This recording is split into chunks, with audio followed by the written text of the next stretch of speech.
তো ভিউয়ার্স, আমি কিন্তু আগের ভিডিওতে কথা বলছিলাম লেমন গ্রাস নিয়ে। এই হচ্ছে আমার লেমন গ্রাস।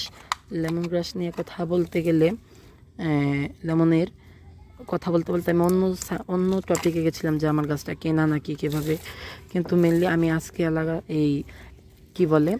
এই লেমন গ্রাসের পরিচর্যা আপনাদের সঙ্গে শেয়ার করতে চাচ্ছি। এর পরিচর্যা বলতে গেলে খুবই সহজ।